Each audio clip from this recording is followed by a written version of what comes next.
Hi, I'm Scott Huggins. I'm the author of A Cold and Mortal Spring and also now War of the Shattered Moon, both available from Canon Publishing and favorite of David Weber. So, welcome back to Serial Box Stories.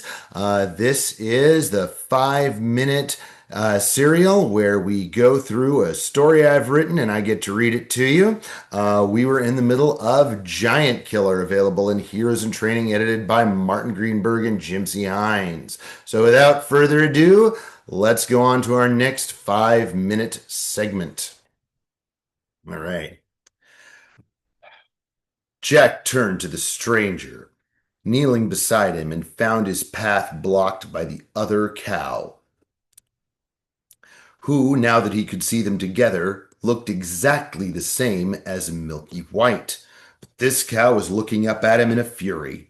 "Haven't you done enough?" she said. Before Jack could react, another voice said, "I think you've all rather done enough." Emerging from the hedge was a dwarf with a wicked-looking hand crossbow. It was pointed straight at Jack. Jack had never had a weapon before pointed at him before. Jack had never even seen a weapon before. Footnote, which nevertheless failed to prevent his testicles from trying to crawl up his spine with the gratifying speed of seasoned experts. "Don't move, boy," said the dwarf. He looked down at the stranger with Jack's clothes. "So, the great James Nullsieben, at last defenseless.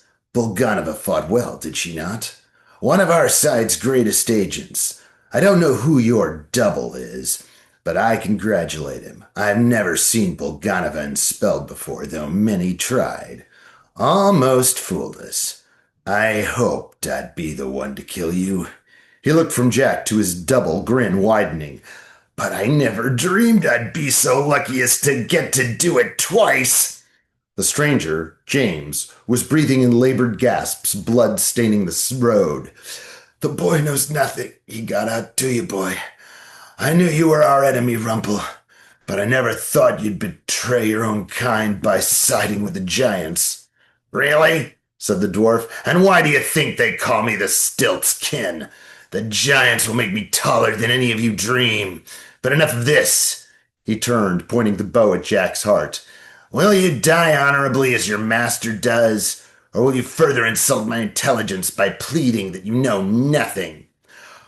"Oh no," said Jack. "I've learned that pleading isn't much use in nightmares, and that must be what this is, because I can't see how there could be two Milky Whites, and even if there could, I don't reckon there's ever been a hedge by this crossroad in real life." The dwarf turned in surprise. At that moment, vines looped from the hedge and gripped the bow, his hand, and his neck. There was a brief contraction of foliage, and the dwarf dropped limp.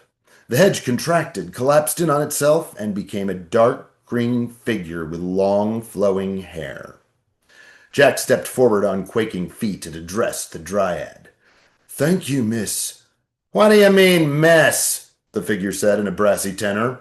He knelt by James. "Sorry, Jim. Didn't see it coming." He gave the cow a glance. "Well, well. Bulganova. So nice to see you. When were you going to lose the spare here?"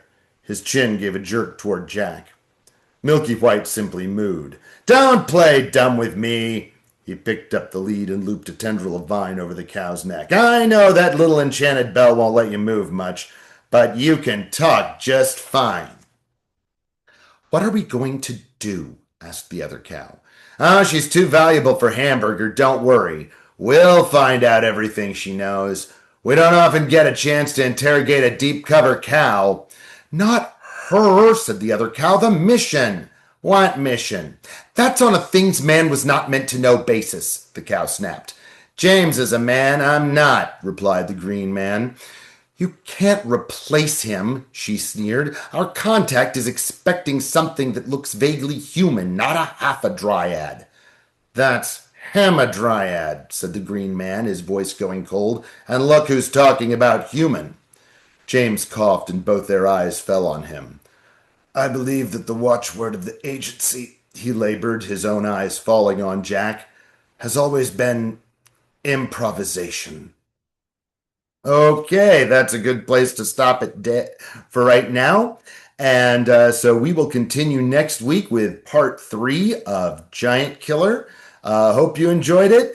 And as the werewolf always said, make sure to like and subscribe.